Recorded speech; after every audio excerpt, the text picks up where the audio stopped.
Halo semuanya, ketemu lagi di dalam Renungan Rohani Aku Percaya.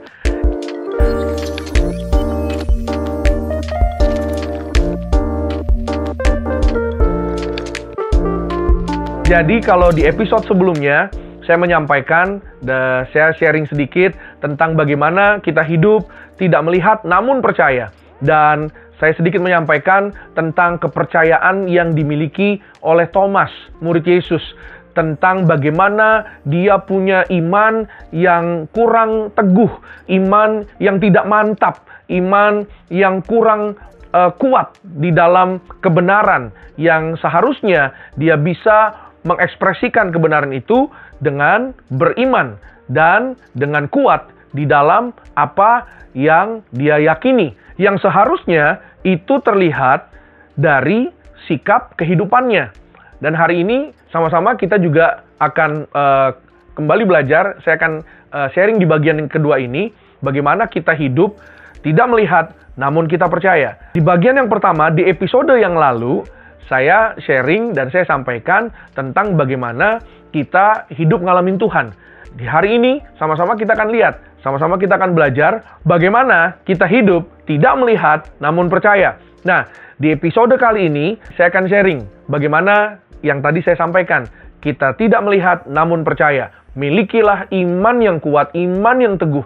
Milikilah iman yang tidak tergoyahkan. Unwavering faith. Puji Tuhan. Jadi, saya mengingat beberapa tahun lalu, beberapa tahun silam, waktu saya masih pacaran sama pacar saya, yang sekarang jadi istri saya. Jadi waktu itu kami sudah merencanakan pernikahan. Dan waktu itu saya sudah bergabung di dalam dunia pelayanan.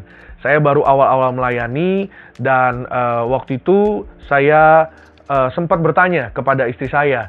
Dan waktu itu kami berbicara tentang rencana masa depan, bagaimana nanti apa yang harus dipersiapkan, dan bagaimana nanti kalau kita sudah berumah tangga, bagaimana nanti kalau kita sudah mempunyai anak-anak, bagaimana nanti ya rencana ke depan ya, beberapa program-program, beberapa ide-ide yang sudah kami siapin, yang sudah kami bicarakan pada saat itu. Tapi waktu itu istri saya bilang, waktu itu masih pacar saya, dia bilang sama saya, bagaimana kita mau menikah? Karena kita pasti perlu yang namanya biaya, pasti perlu yang namanya dana yang banyak. Ya kita real, kita ya kehidupan sehari-hari, semua orang pasti tahu, semua orang pasti ngerti. Siapa orang yang nggak perlu uang atau nggak butuh uang? Ya memang sudah menjadi kayak kebutuhan sehari-hari. Tapi kita percaya bahwa uang bukan segala-galanya. Dan kita tahu bahwa kita juga belajar, kalau kita hidup sungguh-sungguh di dalam Tuhan, semua berkat, kebaikan, promosi, pekerjaan, bahkan semua hal-hal yang baik akan mengikuti kita. Karena kita tahu, kita mengandalkan siapa.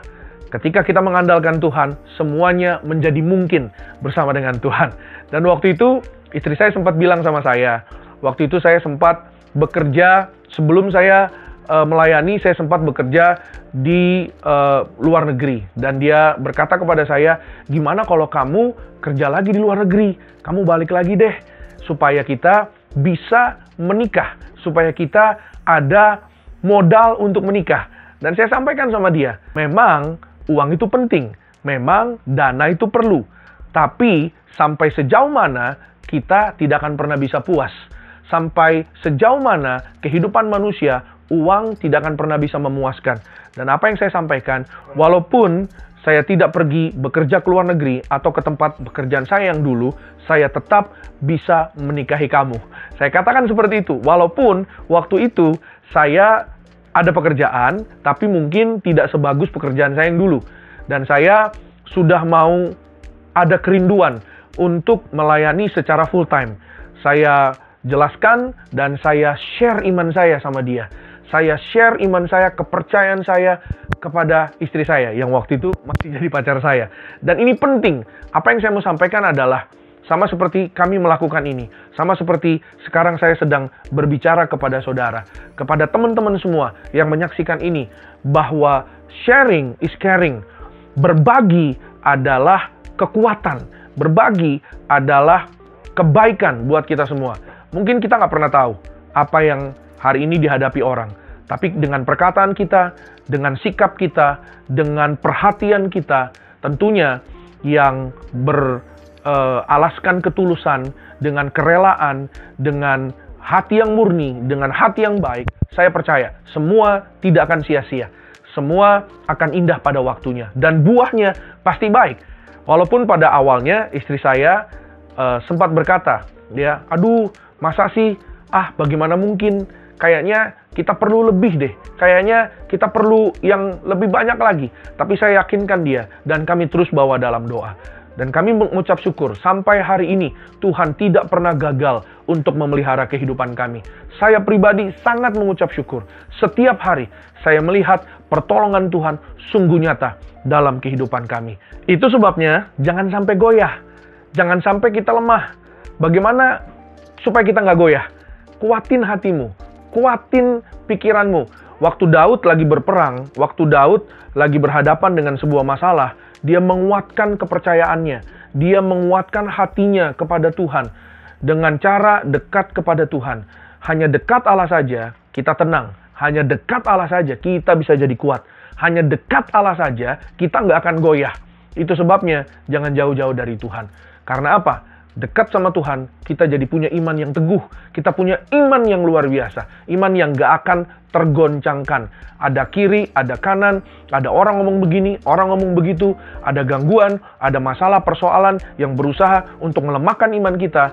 Cari Tuhan, dekat sama Tuhan. Itu rahasia satu-satunya dalam kehidupan anak-anak Tuhan.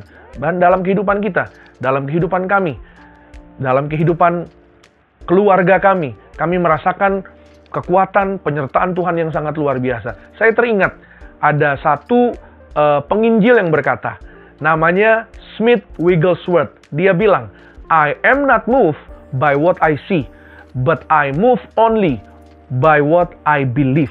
Jadi aku digerakkan bukan dengan apa yang aku lihat. Aku digerakkan dengan apa yang aku percaya. Itu sebabnya iman kita sangat berharga di hadapan Tuhan. Tuhan sangat-sangat menghargai iman orang percaya. Jadi hari ini, tinggalin semua kecemasanmu, tinggalin semua kekhawatiranmu, lebih baik percaya, karena kalau kita nggak percaya, kita sendiri yang rugi. Jangan sampai nggak percaya. Teguhkan imanmu, kuatkan imanmu.